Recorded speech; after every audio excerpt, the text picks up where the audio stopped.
Well, good evening. I'm George Abbey. I'm the Senior Fellow for Space Policy at the Baker Institute. And it's my great pleasure to welcome you here for a very special event, the Struggle for Russia, a report from the front lines. We here at the Baker Institute have a long history of working with our Russian colleagues on a variety of topics, including space. And in our space policy program, we bring together experts from academia, and the government, industry, and non-government agencies to look at issues and topics that related to space, and then present our results to the policymakers. And of course, our Russian colleagues have played a big part in our activities. In our space policy program, we do work with them on a regular basis, and we have been very fortunate to have co-hosted with the Baylor College of Medicine an International Space Medicine Summit. This will be the 6th year that we're holding it this May, where we bring together the leading physicians and biomedical researchers and scientists and cosmonauts and astronauts and engineers involved in the space program from the spacefaring nations, and discuss the leading issues that relate to long-duration space flights. And the Russians have been very enthusiastic participants in that activity. And again, we'll have a large delegation from Russia participating this year. Our speaker this evening has extensively covered Russia. He worked as the chief of Newsweek's Moscow Bureau from 1999 to 2003, and I think if you look at your program notes, you'll see that he has also reported extensively from other locations around the world. He's a well-informed individual and a very provocative one. He's quite willing to speak out of the box of received opinions, and is an author of some note, and has written a book about America and the next global age. And in that book, I think it's a very interesting book, one that, in his view, points out that America has reached the peak of its ascendancies, and he presents scenarios as to what might happen in the future. So it's my great pleasure to present to you and welcome Paul back to the Baker Institute. I'll present Paul Starobin.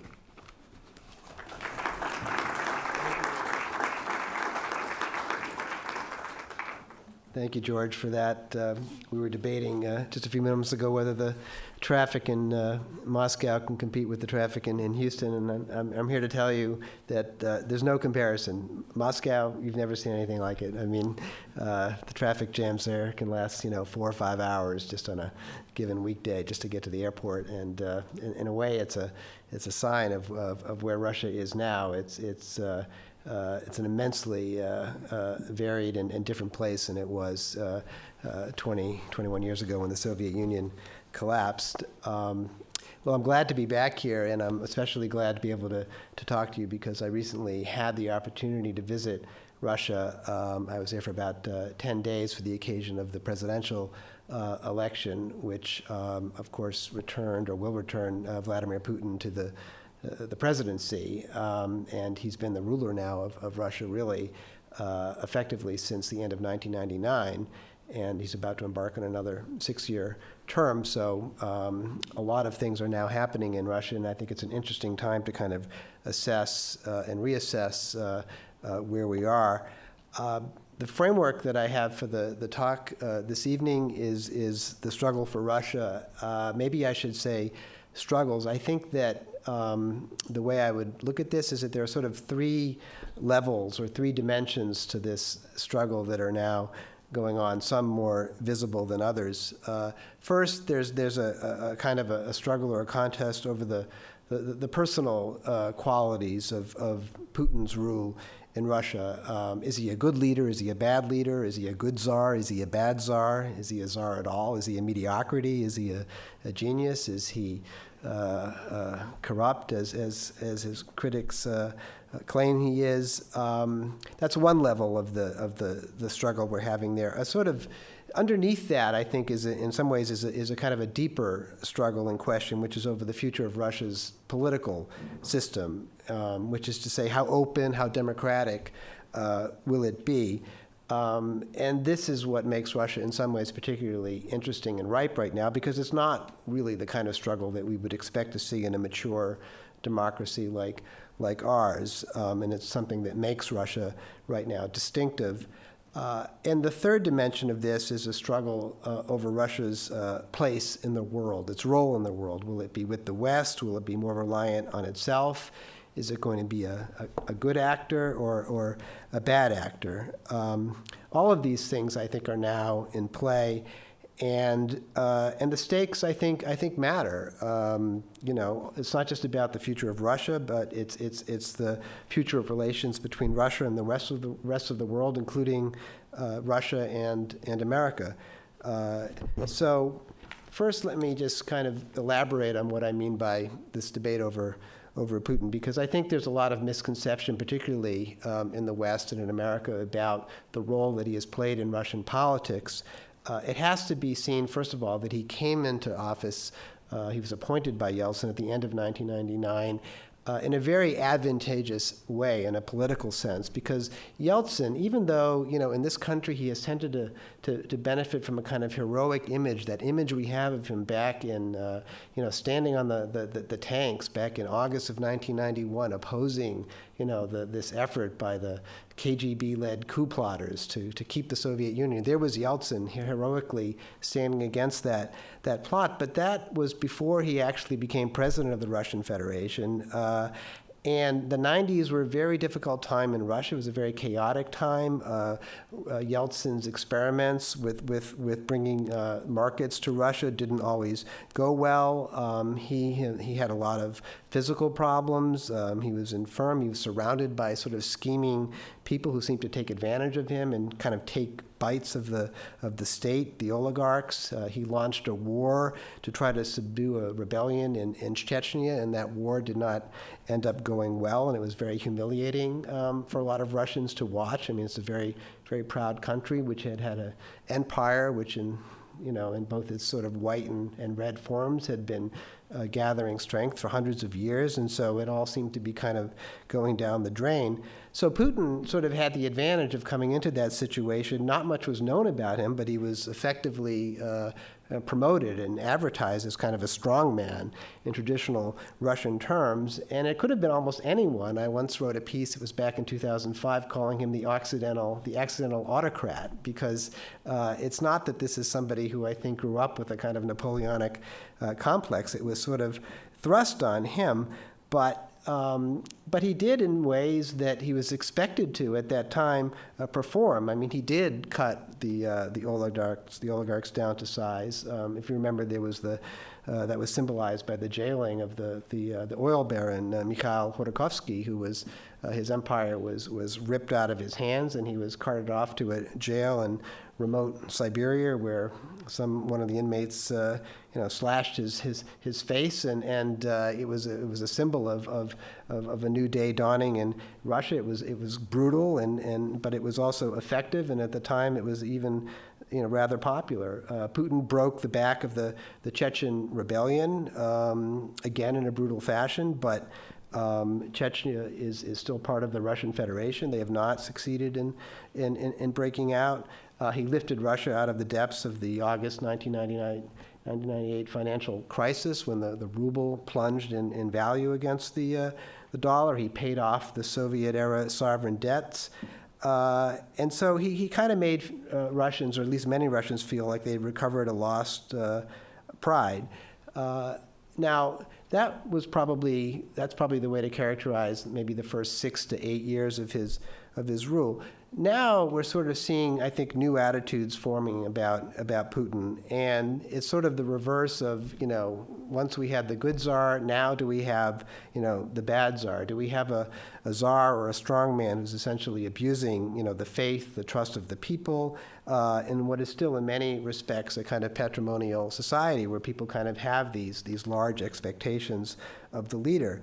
And his most severe critics have really gone after him, basically saying he's a crook, he's a thief, he's kind of a godfather figure, he's presiding over what is sometimes called Kremlin Inc., which is a kind of interlocking network of political and business power. And there has, in fact, been a redistribution of property in the Putin era. It's not just that the oligarchs of the Yeltsin era were cut down to size. The Putin cronies are really at the helm of these new business empires, including in the pivotal oil and gas industry. And there are a lot of implications to that. I mean, a toppling of Putin would mean also a kind of crumbling of the top layer of the Russian business class. It's not just the top sort of political echelon that would crumble. It could be very chaotic. It could cause a lot of foreign investors to rethink their position in the country, and partly for this reason, Putin actually does deserve or has acquired a base of support among those investors who sort of fear the worst if he's toppled from power. And these issues are not unique to Russia. I mean, these issues of business and political corruption, and I think you sort of need to put that in perspective. My impression from my trip is that Putin still looks like he's winning this struggle. Even though he has lost a lot of standing among many, probably most sophisticated, well-educated, influential people in Moscow, they see him as kind of a spent figure, and they've, to some degree, have turned against him. And that's important. I mean, Moscow remains sort of the beating heart of Russia, and he got less than 50% of the vote in the capital. But even for all of that, he still won possibly, maybe it was inflated, he got 64% of the vote, and you could say that some of that was inflated. But I felt like I talked to enough people and got enough of a sense on the ground to say that there is, in fact, still a kind of a genuine support for Putin. So even though the sort of, intelligentsia has kind of turned against him, and, and partly almost for aesthetic reasons, I think they feel like Putin is this painting that's been hanging on the wall too long. I mean, they would just like to, they would just like to sort of change. They'd like to look at something different. I mean, Russian state television is incredibly mediocre. I mean, they don't even pretend to do, kind of straight coverage of the news. It's sort of inflated with Putin and with a lot of other things. So it's just, I mean, people who are able to kind of make that comparison and who also are exposed to a lot of news about Russia from the West are seeing a contrast that they don't like. But still, as I say, I think he does have significant support. I think it would be wrong to view him as a kind of illegitimate, leader, as some people do. In that sense, I mean, he is going to take office in May for a 6-year term. I mean, the Russian Constitution would permit him to serve even another 6-year term after that. So his reign has the potential to last until 2024, at which point he would still be a young 71 years old. So we're not done with this guy yet, and also there's really nobody at this point prepared to take him on. There's no obvious sort of new czar or strongman in the picture. You may have noticed that the billionaire Mikhail Prokhorov, the owner of the New Jersey Nets basketball team, also ran in the elections in March, but he didn't get a whole lot of votes. I mean, there were some young people and others who voted for him in Moscow and see him as a kind of an interesting new figure, but he is not going to be the one. So I would say, if we have to kind of calculate the odds here, there's probably at least a 70 to 75% chance that Putin is going to make it through his first term without an uprising that forces him to step down. And for the challenge round in 2018, there's actually talk now that Sodokowski, who has become, in a sort of interesting way, now a hero to a lot of people in Russia who don't like Putin because he's been carted off to jail under Putin's, apparent direction, because he's suffered in jail, he's done his crime, he's had his punishment. Now it's time, for somebody like him to kind of take on Putin. I don't know, but he is planning to get out of jail. He's supposed to get out of jail in 2017, which would be 1 year before the election. So that could make for actually a very interesting kind of clash should Putin decide that he wants to take on another 6-year term. So separate from this kind of question about Putin is the second dimension of this struggle, which is really about what kind of political system best suits Russia. I mean, it's one thing to replace one strongman with another, and it's an entirely different thing to change the nature of the political system, root and branch. I mean, at this point, I think Russia is really a notational democracy, more democratic in form than in substance. The democratic revolution, which I think was a genuine one in the late 1980s with remember, glasnost, the opening, and perestroika, the sort of economic kind of loosening of the system. Those are genuine grassroots trends that the leader at the time, Mikhail Gorbachev, had to pay attention to. But they kind of sputtered and stalled, and ultimately they were squelched by Putin's system of monopoly politics. And it's important for you to understand that system doesn't just encompass the Kremlin. It's what the Russians call a kind of vertical vlast. It's like a vertical of power. It extends all the way down to local levels, local elections. The mayor of Moscow, Sergei Sobyanin, is Putin's former chief of staff in the Kremlin. So you have a complete and hermetic almost system of control, and there are no apologies from that from Team Putin. But now I do think we can see some fresh buds of change. I mean, and this is one of my strongest impressions really from the trip, is that the protests we're seeing on the street, and which I observed firsthand in Pushkin Square in the heart of Moscow, with the riot police on guard with their military vans parked right around the corner from the Tiffany's and the McDonald's, that these are really not so much anti-Putin demonstrations, but really, I think, demonstrations on behalf of a more open, a more fair, a more democratic political system. They began last December after a parliamentary election in which Putin's United Russia Party barely eked out a majority with what appeared to be the benefit of really massive fraud.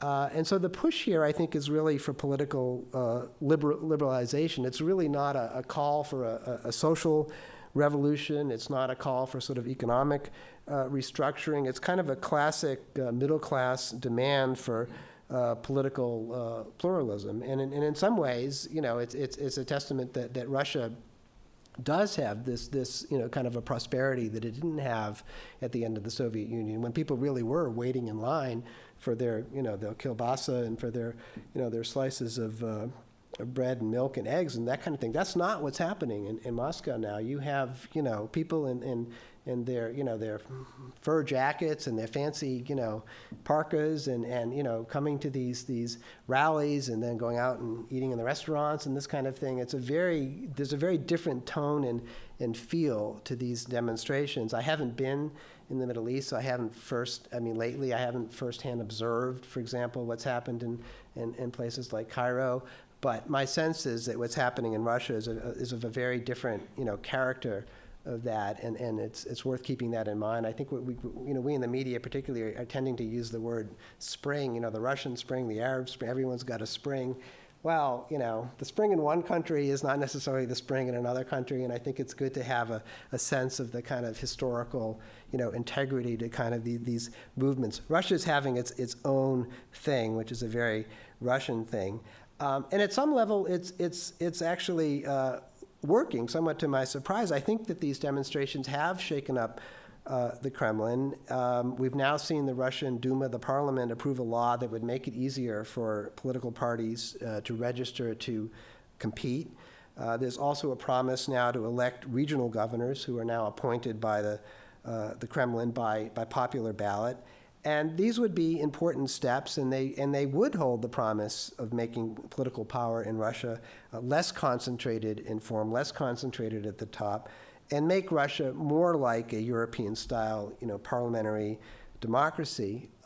Having said that, I think the interesting question is, what would Russian politics actually look like if it were truly an even playing field? If the media, certainly on television, was not completely in favor of the ruling party, in this case, Putin. And this might recall the adage that we ought to be careful about what we wish for. I remember a close Putin advisor telling me, this was about 10 years ago in his office in the Kremlin, that at some point, the left, by which he meant the communist left, was going to retake power in Russia. It was just a matter of time, and the best that the Putin regime could do would be to delay that event. Now, that was 10 years ago, and I think we have seen, we're seeing a sort of steady, dying off, just as an actuarial event, of the older members of the Soviet-born generation who tend to be the most in favor of the communists. But still, I think it's the case that Russian society is probably more center-left than center-right. There's generally popular support for a strong role for the state in the economy. I mean, let me put it this way. I think if there were a vote on a single-payer health system in Russia, it would win over there as opposed to in America. There's a distrust, to some degree, born of the 90s of free markets and unregulated capitalism. And so Putin, in a way, he was generally, followed pro-business, pro-markets policies, is going kind of against that grain. There's also a somewhat new element in Russian society, which is a surge in nationalist sentiments. And this, I think, is directly a consequence of the breakup of the Soviet Union. In the Soviet Union, ethnic Russians were a minority. I mean, this was a large mosaic. I think it's sometimes misunderstood. I mean, it wasn't just that the Russians were in charge of everything and bossed everyone around. I mean, there were Armenians and Georgians and Azeris and Tajik and Uzbek and Kazakhs and Kyrgyz and the Moldovans and the Belarus and the Baltics, maybe not so much, but it was a very large, I probably missed a few of the republics there, but so all of that basically went out the board because these republics went off on their own. Today, in the Russian Federation, ethnic Russians are a majority of about 80%. 80% of a society of about 142, 143 million people. And so that gives a very different tone and flavor to the society. Now, especially in big cities like Moscow, there has been an influx of migrants from the former republics, places like Tajikistan, for example, in Central Asia.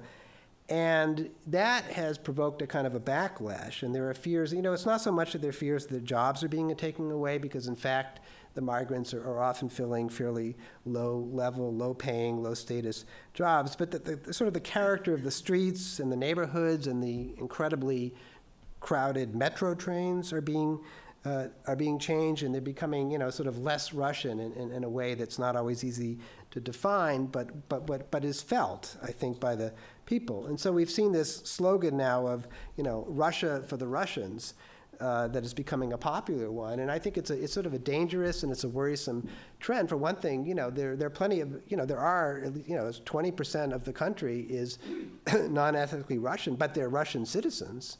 So, you need to ask the question of who matters now in Russia. It's a very easy populist issue to exploit, much as the issue of immigration is here in America, and I think it has the potential to rub a lot of sore wounds. So I think the larger point here that sort of is the takeaway, and I think it's very easy to overlook here in the West, here in America, where we sort of have this idea of the Jeffersonian democracy, is that a more liberal system of politics doesn't necessarily put liberals in charge of politics. It just doesn't. I mean, it gives people you have an open pluralistic system, and then who wins? Well, we don't know. I mean, we were shocked, or at least some people in the previous administration were shocked when there were open elections in Palestine or in occupied areas, and Hamas won. And it was like, well, how could that happen? Well, I think a lot of people might have predicted that they would win, but we thought that democracy is great, in whatever flavor it comes, and so that's what happens.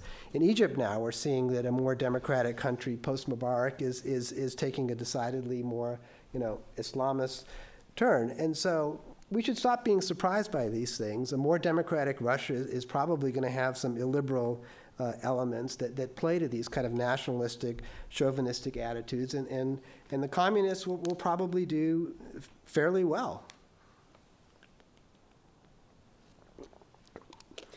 The third struggle that I see that's playing out here is over Russia's place in the world, and the question still is Russia going to be part of the West? Is it going to be part of a wider global system, or is it going to be more on its own?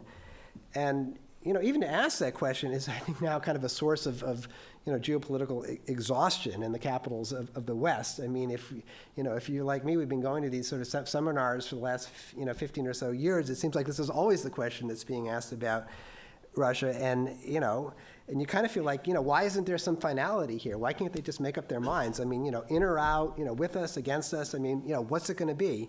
And that's not what we're going to get here, I'm afraid. I don't think, often we don't get finality anyway in international affairs, and I don't think we're going to get it, from Russia. I think, my sense is that Russia is still kind of betwixt and between, and maybe eternally so. And that comes across in conversations that I had, particularly with young Russians, who, if they're young enough now, they really have no adult or even adolescent memory of the Cold War. But nevertheless, they still tend to divide along the same lines. I mean, there is a kind of, group of Russians who have a more Western leaning, and these are also some older people as well, especially towards Europe. Many of these people would sort of dream of working and living in a place like Europe, maybe sending their kids to school there, and making Russia itself a kind of more European place politically and culturally. And I think this is not new. This has been a thread, a trend in Russia for centuries. You can see it in its literature. It's just this notion of Europe as a kind of civilization that would sand away some of the rougher edges of Russia. But there are plenty of people in Russia who like the rough edges and have this mindset that Russia is still a kind of great power. I mean, it is the largest country still by landmass in the world, and it tends to be surrounded by folks who, if not enemies, are really not exactly friends either. And I had a young Russian cited me the maxim of Tsar Alexander III in the 19th century, along the lines that Russia has its only allies are its army and its navy. So there's a kind of, there's a genuine sort of, isolationist tendency in Russia, and I don't think this should be that kind of idea should I think be understood by Americans as well. I mean, as a continental power, we've traditionally have had our own sort of isolationist tendencies. I mean, we have in some ways the same debate about how engaged, how much leadership do we want to take or accept from the rest of the world, and how much do we want to simply rely on ourselves, particularly the military. I think you get that same debate in Russia, but in even kind of stronger terms. And one factor that's influencing that as well, I think, is the Orthodox religion and culture, which is gaining ground in Russia. It never really disappeared during the Soviet time. It was just suppressed. But I think many people retained their faith, and the churches have come back. The monasteries are being restored. And although on the whole, I think that's probably a healthy thing for Russia, it has to be said that the Orthodox sensibility has often included this element of suspicion towards the West. I mean, just culturally towards other religions that come from the West, whether it's Roman Catholicism or Protestant religions. And so, to the extent that kind of Orthodox dimension is in the ascendance in Russia, it might encourage, some of these trends that Russia really can only rely on itself. There's also, now it's become somewhat fashionable to talk about another path for Russia, a new path, which would be closer ties to the East, and particularly to China. And like everyone else, Russia is doing an increasing amount of business with China in areas like energy and defense equipment. Russia and China sometimes do join up on issues like recently how to deal with Syria. They were together in vetoing a UN Security Council resolution, which was backed by the United States and Europe to get tougher on the Assad regime. And so you can see that, and you can even probably, and I'm sure Henry Kissinger or somebody like that could argue the kind of realism case for that sort of alliance.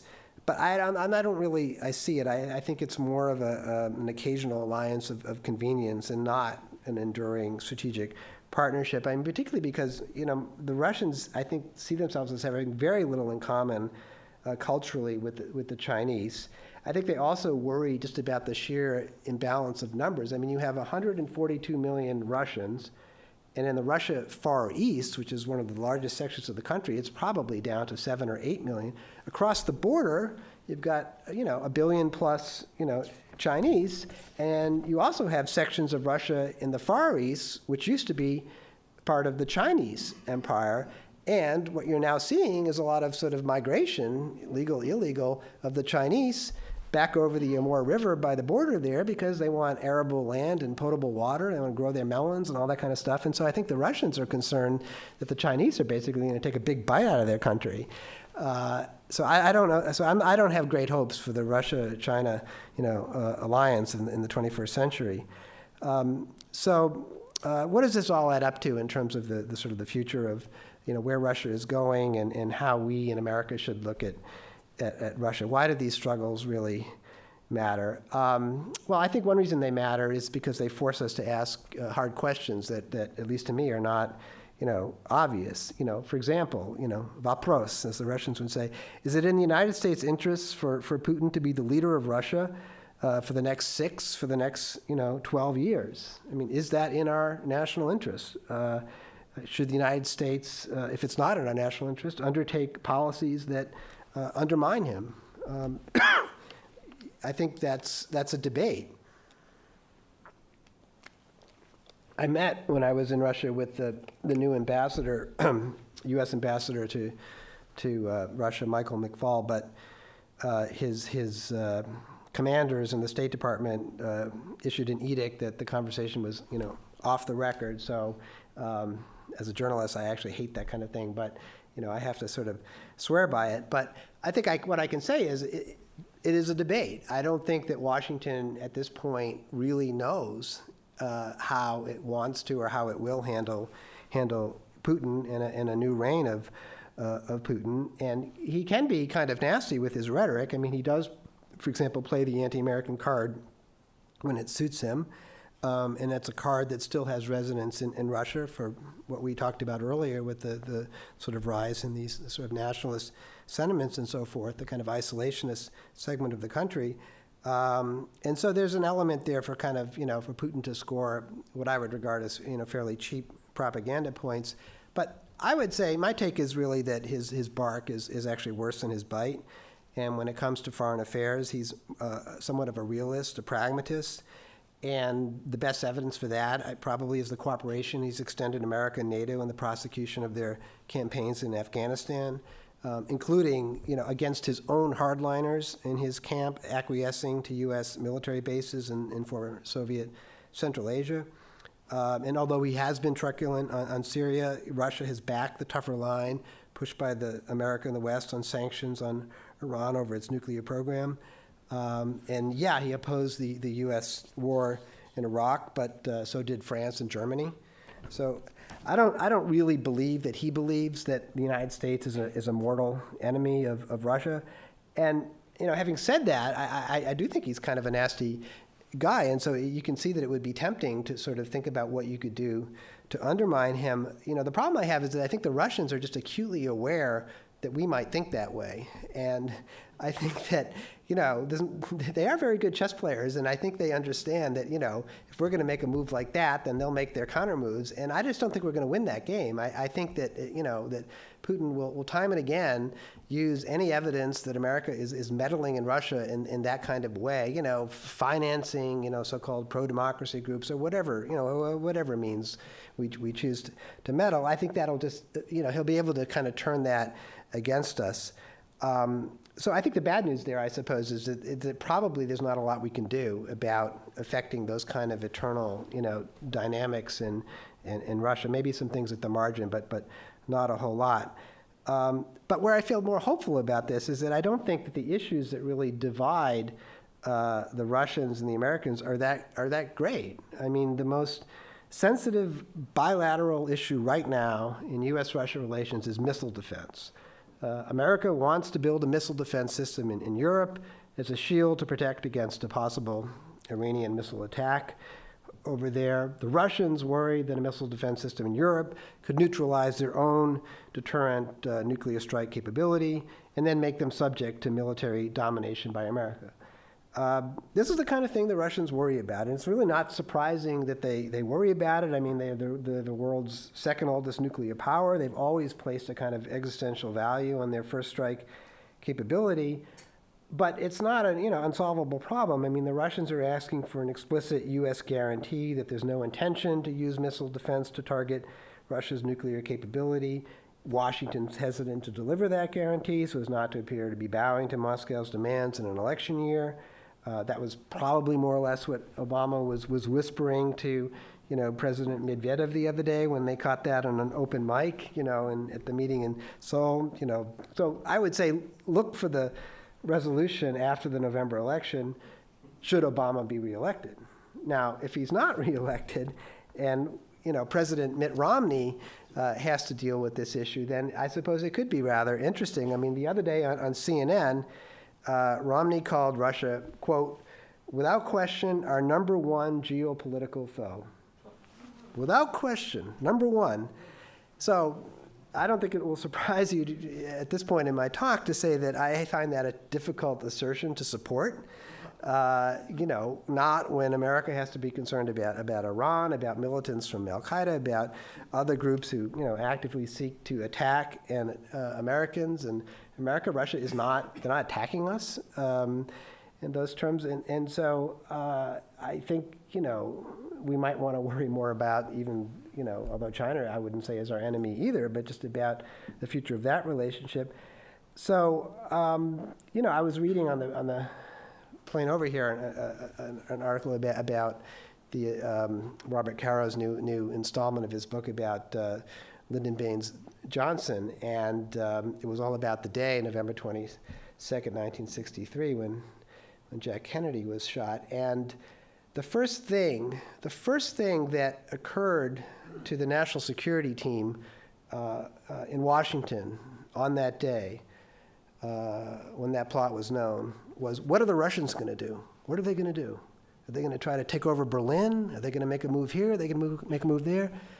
Nobody today thinks in those terms. I mean, we're living in a different age. It's a much more multipolar world, and everybody, I think, has to kind of get used to that. So Romney, I'm going to cut him some slack. It was an election year. He probably got caught up in some rhetorical overstatement. It is, in fact, probably the case that Cold War memories, die hard, not just in Russia, but in this country, too. So my plea really, as a person who's immersed in Russia, as a person, I have family, who from Russia. I don't particularly like the Russian state, but I have a lot of affection for the Russians, is that we just have a larger kind of imaginative, view of this situation. This country is not monochromatic any more than America is. The struggles and the divisions are not always easily seen in Russia. I think it was Churchill who once said that, Russian politics is like watching dogs fighting under the carpet. You just kind of don't. You see little tufts of fur that kind of come out at the end. But these divisions are there. We know they're there. They're fighting about the role of the leader of the country, over the system of politics, over the orientation in the world. Multiple directions are possible. So Russia deserves to be looked at with a wary eye, but also, I think, with a hopeful one. So thank you.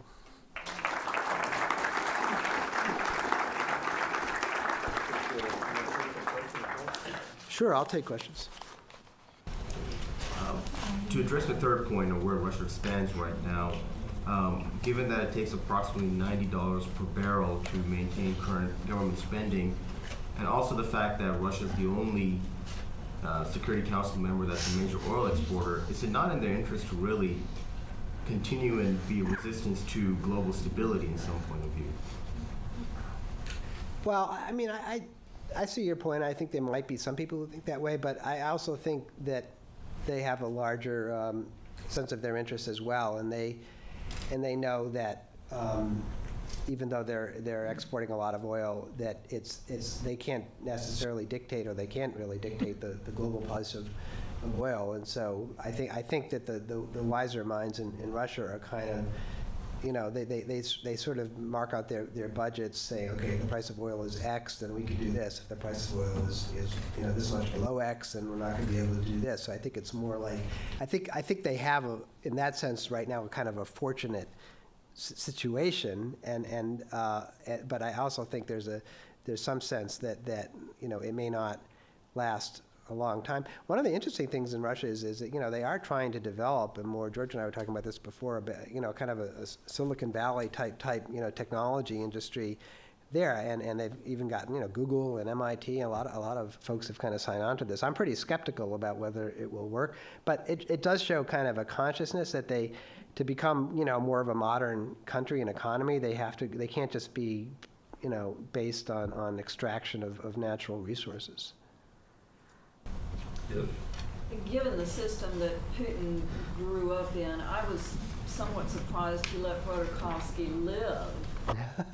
and I doubt that he would survive to be a genuine challenger in an election.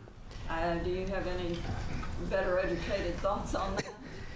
Well, I definitely take your point. I mean, it does say something at the time that people thought that, well, at least they didn't just execute him, now, having said that, he's been in jail now since something like, 2004, I want to say, but he was arrested just as I was leaving Moscow, so that would have been, I guess, the end of 2003. So it's been a long time.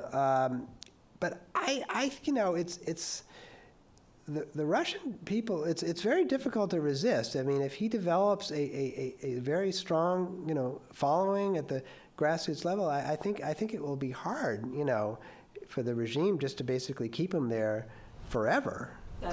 He would be the first person they've done that with.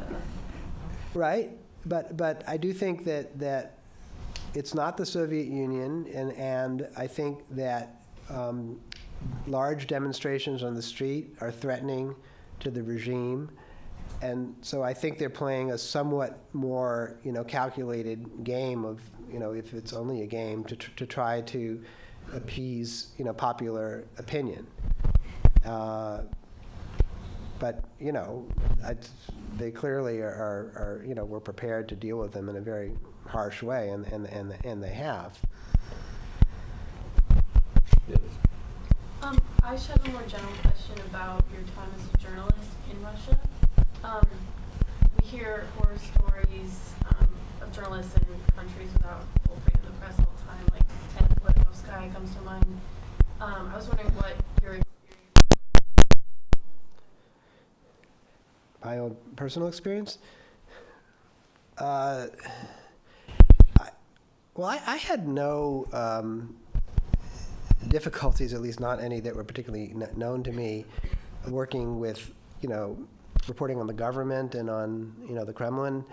I mean, it was tough, but, it was a softer thing. I mean, they would try to kind of manipulate people like me. So, once, I got to know, Putin's spokesperson who deals with the press, particularly the foreign press, and he's actually still there. But Dmitry, one day he called me, and because I'd been, like every other foreign correspondent, I was always asking him when I was going to get my interview with Putin. And, and on a morning that Putin was going to be having, he was going to be having a big press conference that day, I got this phone call saying, it's your lucky day, Paul, you're going to get to ask a question today at the press conference. I said, good news. My editors in New York are going to be impressed and all this. And then there was a pause, and he said, now here's your question. And so, and it was actually a fairly innocuous one. But of course, being the stand-up person that I am, I had to tell him that it didn't quite work that way. And thank you for that opportunity, but, I guess I'll just have to, be sitting in my chair, silent today. So the more threatening stuff always came from, like, the business people. When I was, I spent a lot of my time, I was, the bureau chief for Business Week, and spent a lot of my time hunting down these oligarch, types.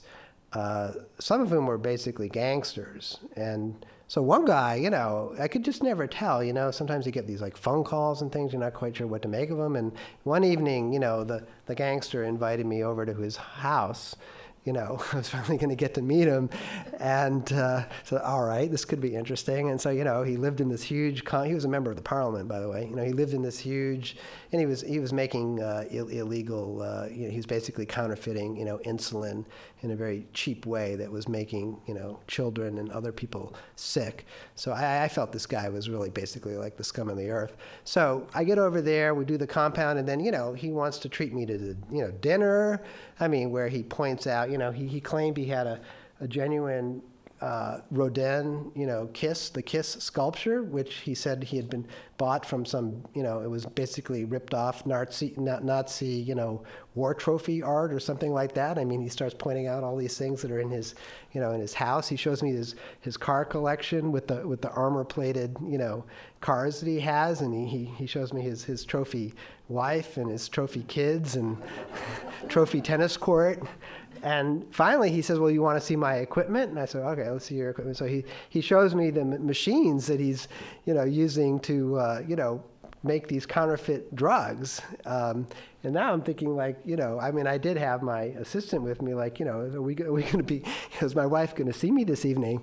But he didn't want to screw with me any more than that, so he let me go. But, you would deal with people all the time who were in those kinds of situations who felt like, their lives might be in danger or something because of something you wrote. I mean, it's a very kind of feudal environment in some ways. And I think that's what gets the journalists killed as much as anything else.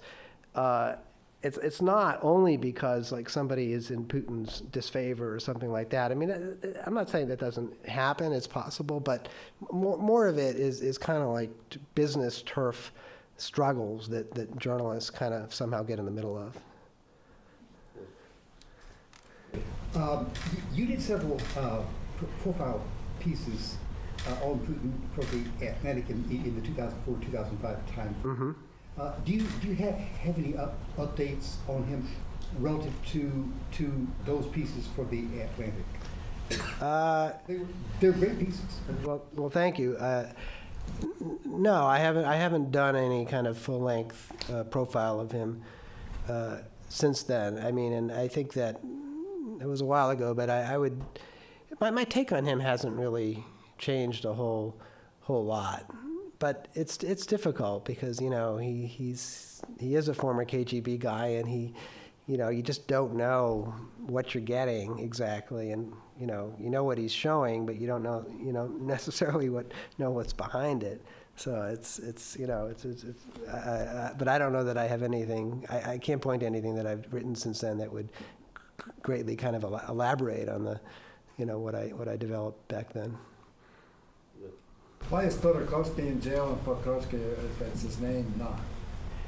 Oh, The well, guy who owns the Nets, what's his name? Prokhorov. Prokhorov. Why is one guy in jail and the other guy isn't?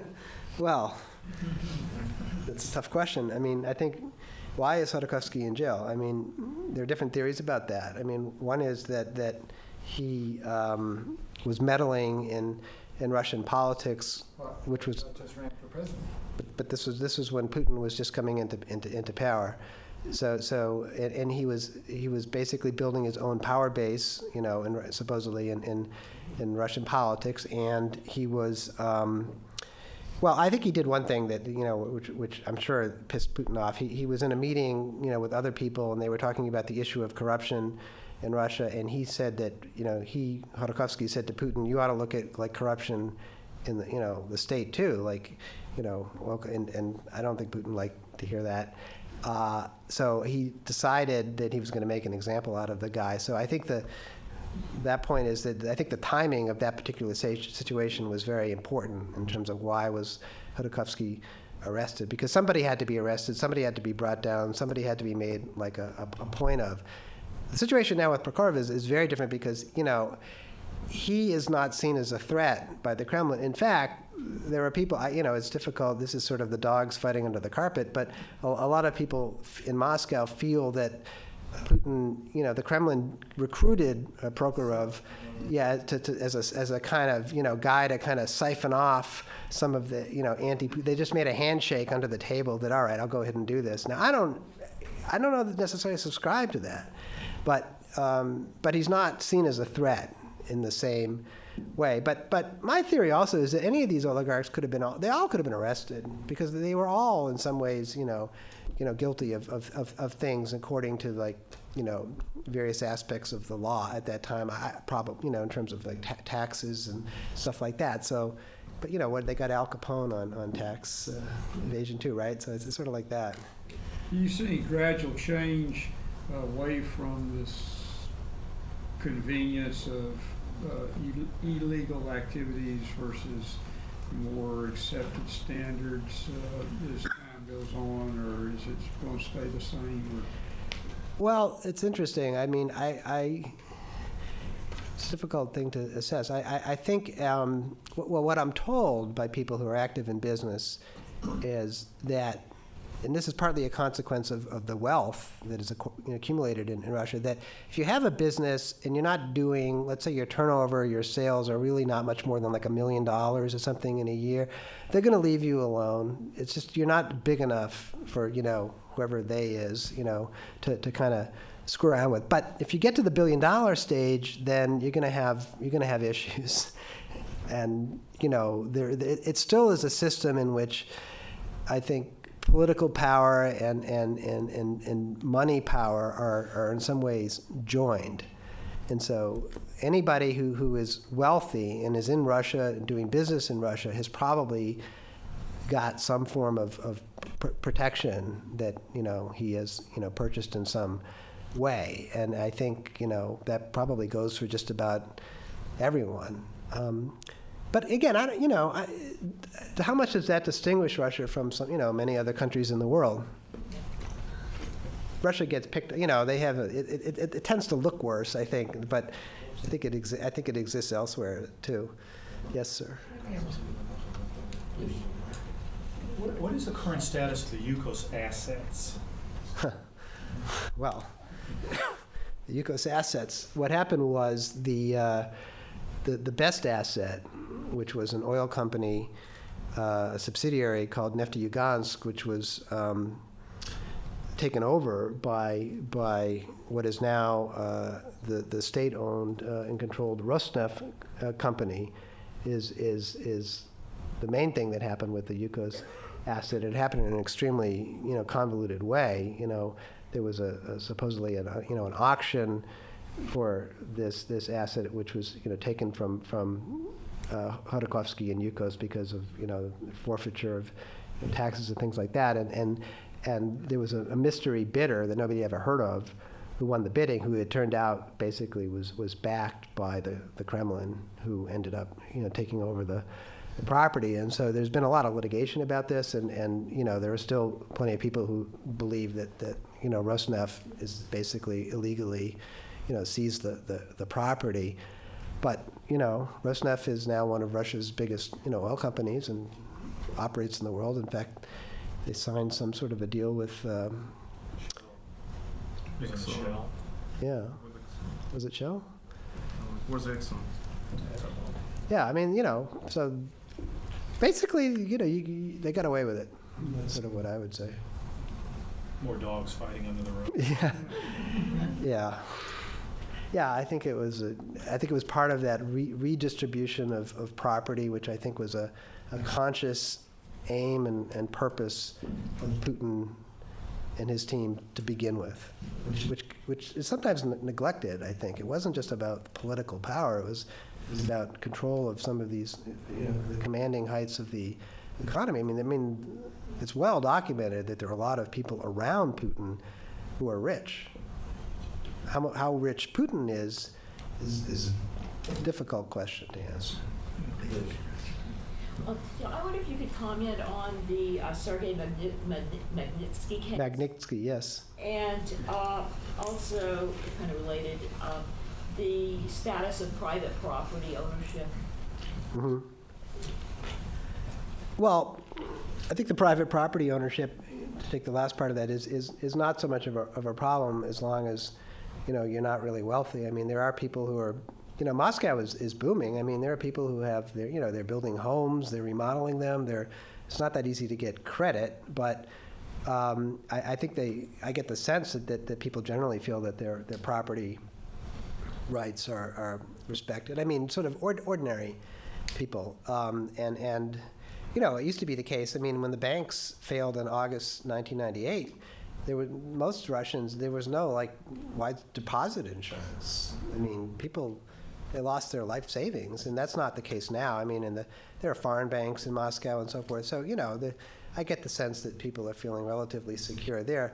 The Magnitsky case, that's a complicated case. I mean, basically, he was a lawyer who worked for an investor by the name of Bill Browder, who actually was probably my best source at the time, and he was somebody who was always investigating Russian companies, and including companies like Gazprom and so forth. He poked his nose in a lot of places, and he was once a big defender of Putin. And one day, on return from the airport, or to Russia at the airport, he wasn't allowed in the country. They pulled his visa, and he could never figure out why. And he went to London, and he got this guy Magnitsky, his lawyer, to look into it for him. And Magnitsky found out that there was apparently some huge scam that went on with Browder's assets in Moscow, and he was put in jail as well. Magnitsky, and he ended up dying there under circumstances that look extremely, suspicious, and Browder has made kind of a case, an international case about bringing to justice, the people, the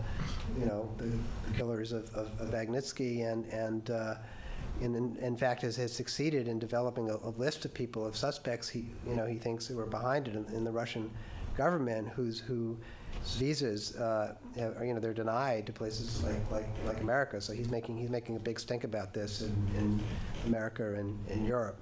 So that's where it stands now, and Putin has basically denied knowing anything about it. I think we have time for one more question.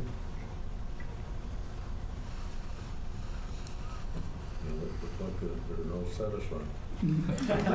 Okay, thank you.